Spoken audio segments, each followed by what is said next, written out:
Welcome to the Deep Dive. We're here to cut through the noise, get you truly informed. And today, we're tackling a really big topic, one that's empowering for many people, but, well, also kind of surrounded by misconceptions. Elective egg freezing. You see it presented often as the ultimate my body, my choice tool, for future autonomy.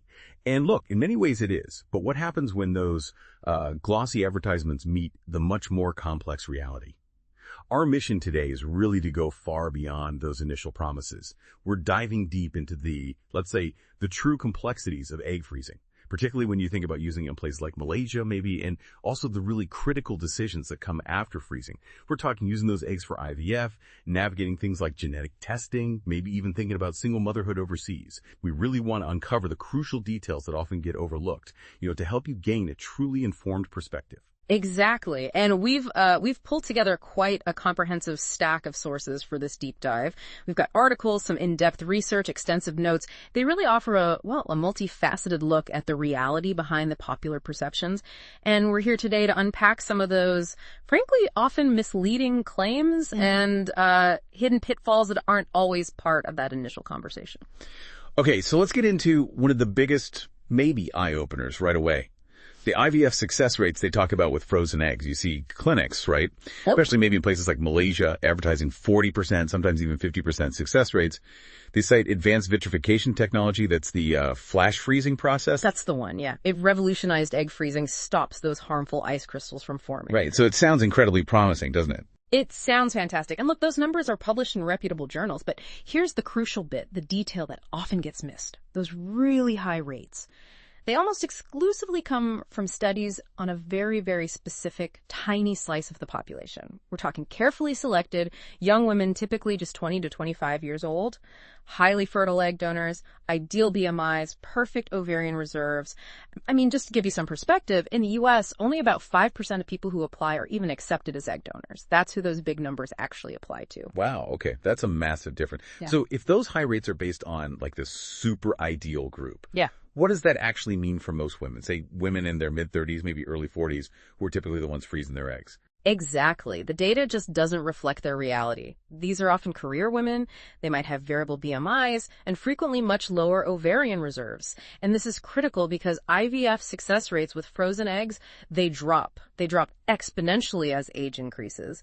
And that's largely due to a rising incidence of chromosomal abnormalities in the eggs. So, yeah, for older women, the actual success rates are far, far lower than what's commonly advertised. Okay, so the success rates themselves are more nuanced than the ads suggest.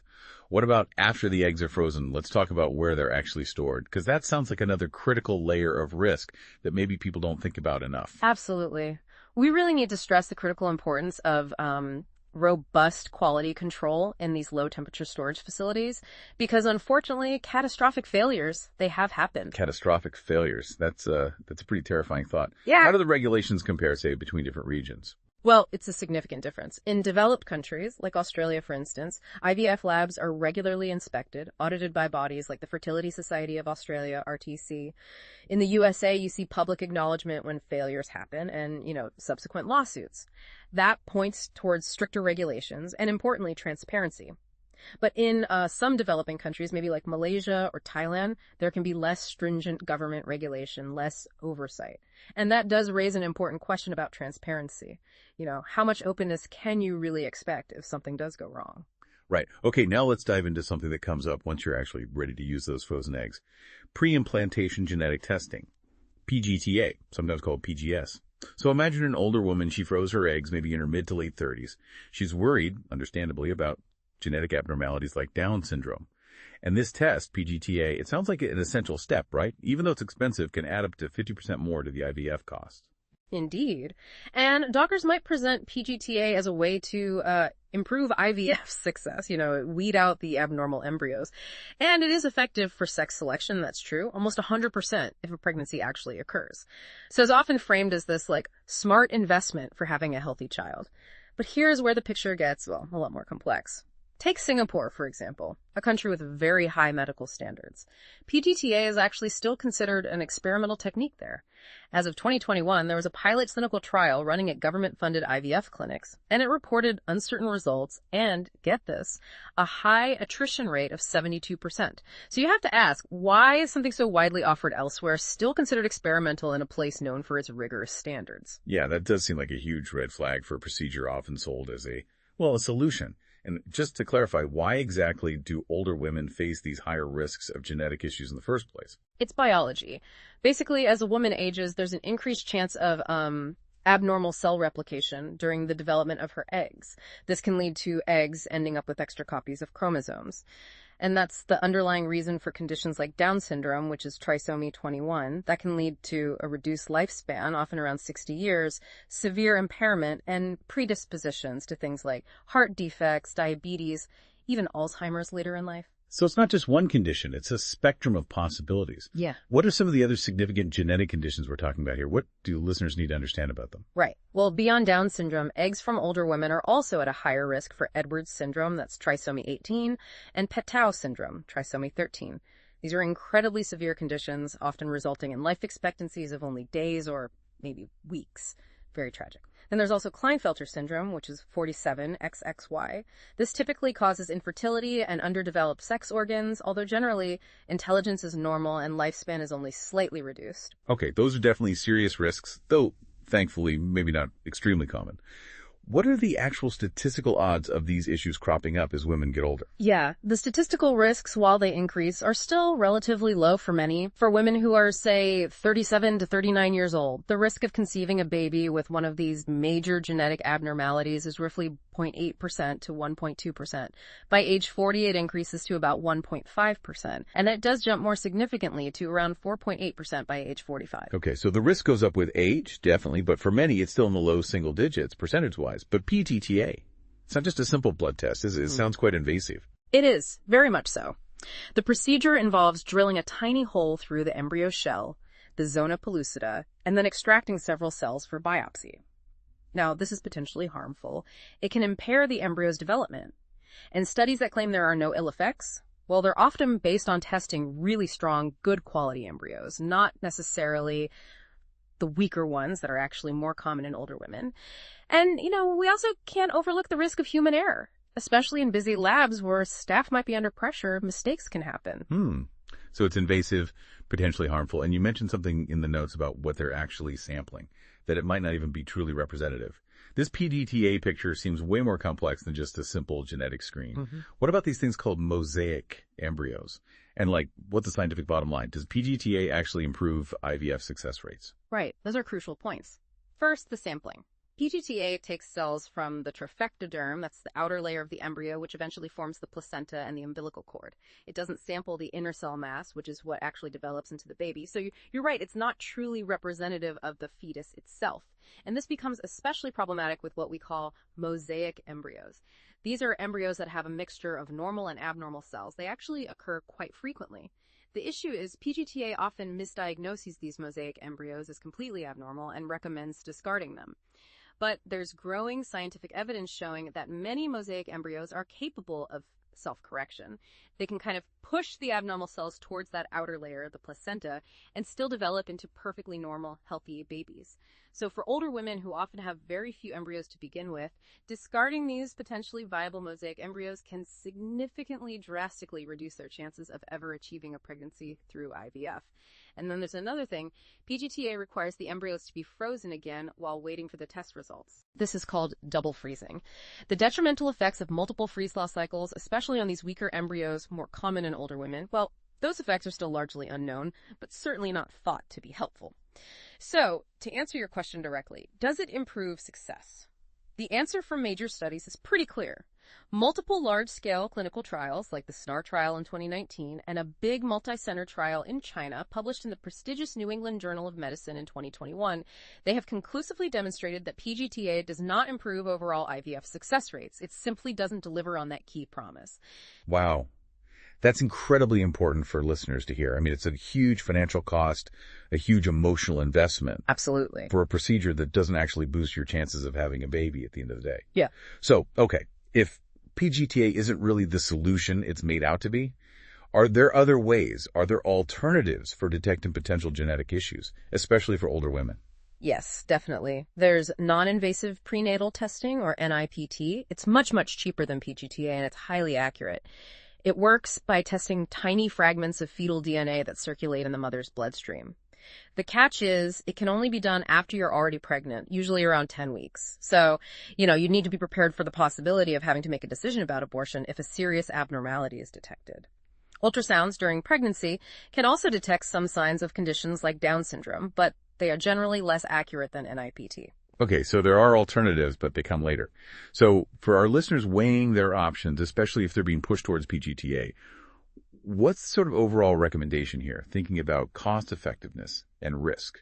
Well, look, considering that the baseline risk of these major genetic abnormalities is typically under 5% for almost the entire female reproductive lifespan, and often under 1.5% for women who are freezing eggs before they turn 40, PGTA ends up being, you could say, superfluous well over 98.5% of the time. That makes it highly cost inefficient for most people. And for many older women, maybe especially those with only a few embryos, or maybe even past menopause using eggs frozen earlier, these frozen eggs might represent their absolute last chance at having a biological child.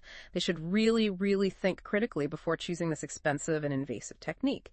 It genuinely risks damaging their precious embryos and might actually lower their overall chances of conception.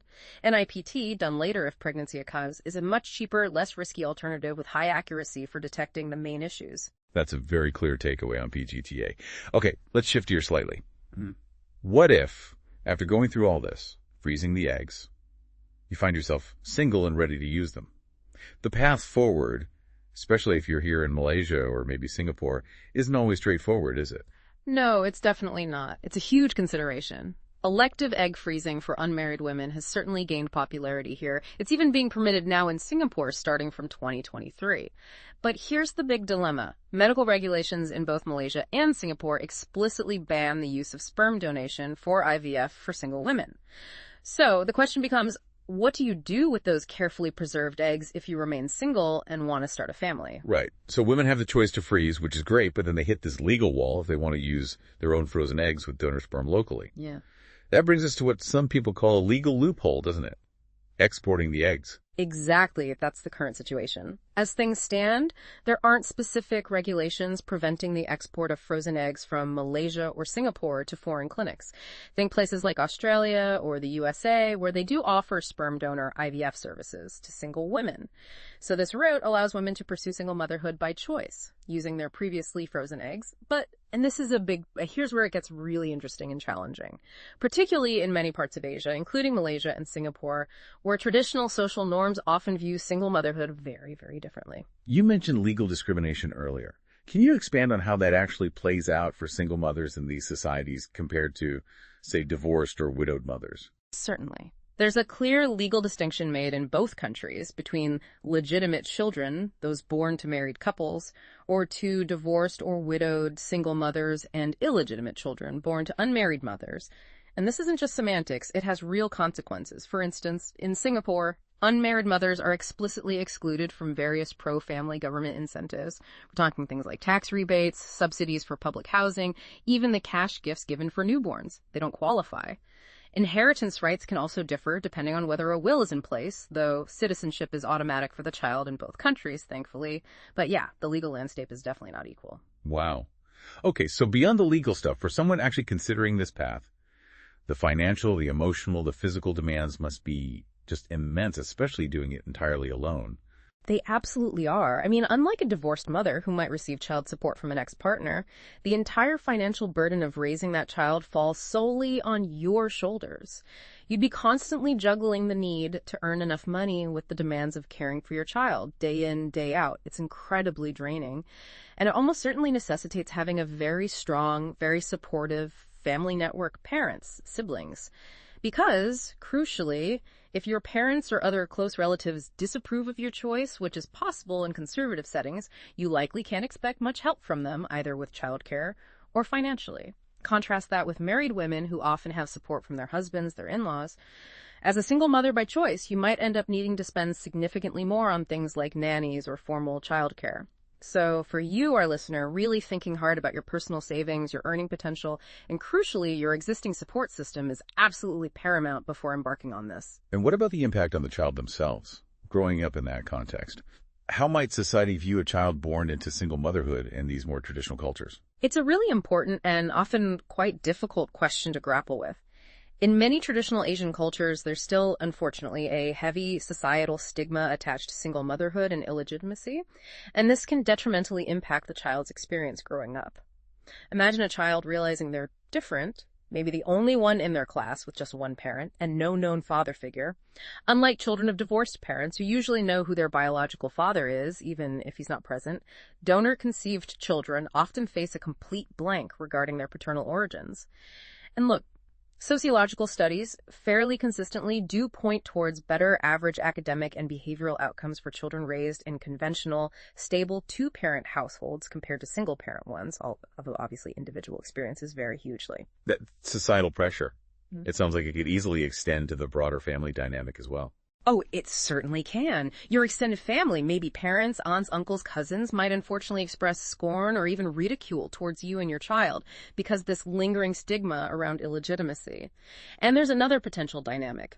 If you, as the mother, have to work incredibly long hours, maybe take on extra jobs just to make ends meet financially, that very limited time and energy for direct care and bonding could, potentially, lead to feelings of neglect or even estrangement in the child-parent relationship down the line. It's a heavy burden to manage. And it's not just about the child, is it?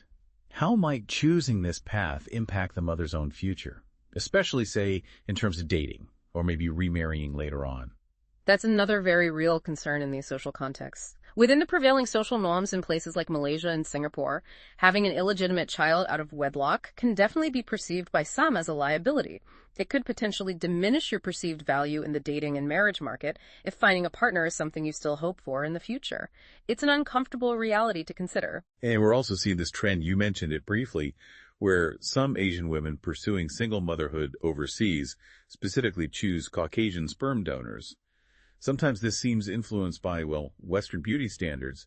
What are the potential challenges for these mixed-race children born into this specific situation? Yeah, it's another layer of complexity, isn't it? Illegitimate mixed-race children, conceived this way, can face quite significant integration problems in societies that are often quite racially stratified and conservative.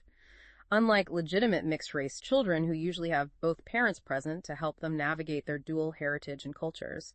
An illegitimate Eurasian child, for example, raised solely by an Asian mother within an all-Asian extended family or school environment, might really stick out. They could potentially struggle to find their place, to fit in, feeling caught between worlds without that parental guidance on both sides. It's definitely an added social hurdle. And just to layer on top of all these complex social and personal factors, what about the practical risks associated with using these foreign sperm banks themselves? Are there things to watch out for? Absolutely.